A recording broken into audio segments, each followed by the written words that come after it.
Então, dessa vez, eu vou falar sobre dois termos que a gente às vezes deixa de lado ou nem se atenta para eles, que é o Advaita e o Dvaita.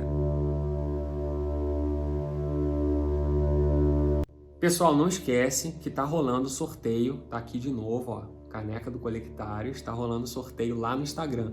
Então basta lá seguir o nosso perfil, né, curtir a foto do sorteio, a foto oficial do sorteio e nos comentários indicar 3 amigos, né, marcar 3 amigos ali, arroba o nome da conta ali do amigo, para que ele também tenha conhecimento desse sorteio.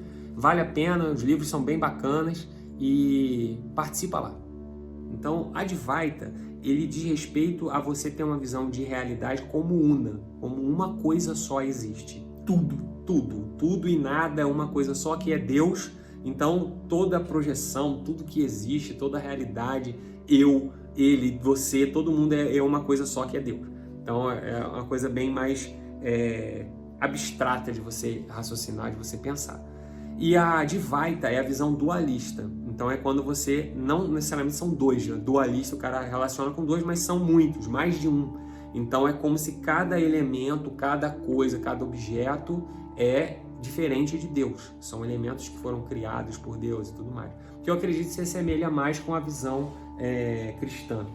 A tradição judaico-cristã, ela vai dizer aproximado desse conceito, porque o Deus cristão, ele é espírito pessoal, perfeitamente bom, que em santo amor cria, sustenta e governa todas as coisas. Ou seja, Deus é um e ele criou todas as coisas. Através dele foram feitas todas as coisas. Não necessariamente que essas coisas são Deus, mas elas foram criadas por Deus. E o ser humano, numa forma de criação especial, ele foi criado conforme todas as coisas, mas o Deus, ele colocou no ser humano o seu sopro de vida. Ele colocou uma fagulha de Deus dentro do ser humano. E esse ser humano estava ligado, estou falando da tradição judaico-cristã, estava ligado diretamente com Deus por essa fagulha, por essa essência. O que mantinha ele vivo era aquilo que ele tinha de Deus. Porém, na caminhada humana, esse ser humano intimamente ligado com Deus, quase um com Deus, ele se desviou do plano que Deus tinha pelo pecado original e ele se desligou de Deus.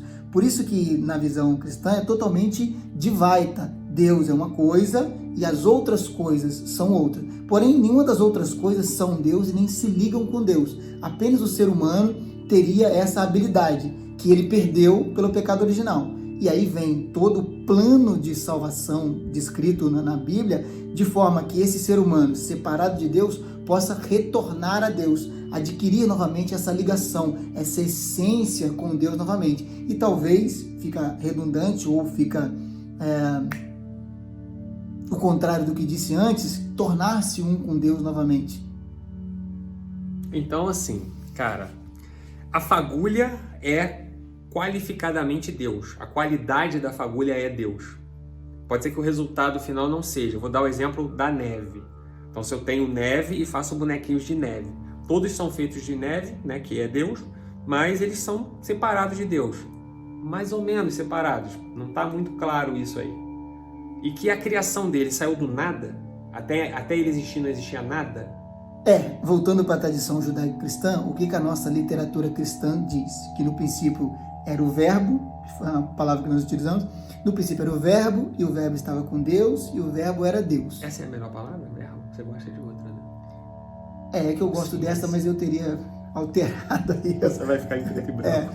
E todas as coisas foram feitas por ele, e fora dele nada do que existe foi feito. Ou seja, não existe nada que não tenha sido feito por Deus. Isso é a visão Dvaita. Na visão Dvaita, talvez essa literatura servisse porque fora dele nada se fez, né? A palavra vem do aramaico, do hebraico, então não dá para saber realmente se ele diz que partiu dele ou foi feito nele.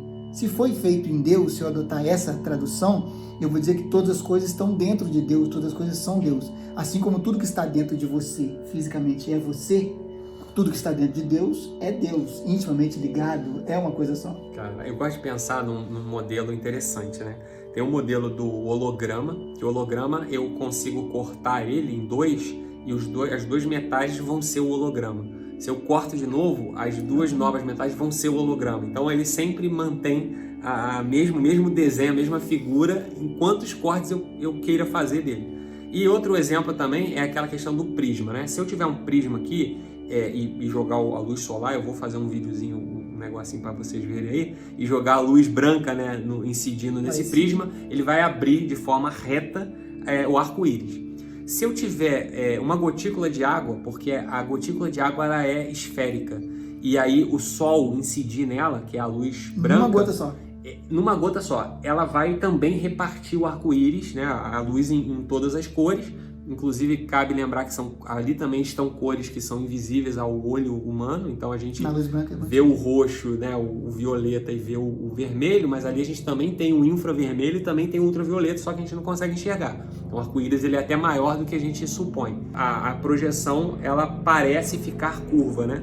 Então, é só uma impressão. E essa impressão a gente consegue ver ela na hora que a gente tem infinitas gotículas de água numa chuva que estão em suspensão, ou quando você pega uma mangueira de jardim, joga água e o sol bate e você vê o arco do arco-íris. Um grande arco, um só. Um só. Então, como que era para acontecer se você for parar para pensar? Cada gotícula reparte, você vai vendo vários pedacinhos coloridos, então você ia ver um caos de cores fractais, uma loucura ali, que você não ia entender nada. Só que não. Quando várias gotinhas juntas fazendo mais ou menos a mesma coisa, o arco-íris é um só. Eu acho que a proposta Advaita está alinhada com isso, né? Que você é Deus, mas não necessariamente o todo do Deus. O todo do Deus ele é a soma das suas partes. É como se fosse um pedaço holográfico, entendeu? Que eu corto, eu estou aqui. Mas eu sou essencialmente a mesma coisa. Então eu acho que a proposta... do arco-íris, do holograma, explicam de uma forma diferente, talvez até mais fácil de entender, de como funciona essa visão da unidade, de eu ser um com Deus. Mas nessa visão do arco-íris, você não está invertendo a criação? Por quê? A luz branca, em essência, ela bate no prisma, que é a gota, e aquela divisão forma o arco-íris.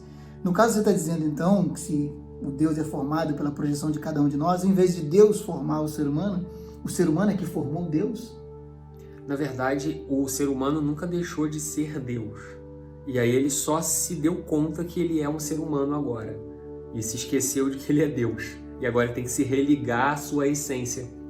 E entender que ele é só ele não é uma gotícula de água que está fazendo uma projeção de arco-íris. Ele é um grande arco-íris, entendeu? Então esse religar, a religião em si, ela vai dizer que religião é religar. Então esse religar é simplesmente lembrar da tua essência. Porque se você é consciência, você simplesmente é, e Deus também simplesmente é, essa já é a ligação. Vocês já são da mesma natureza. Exatamente.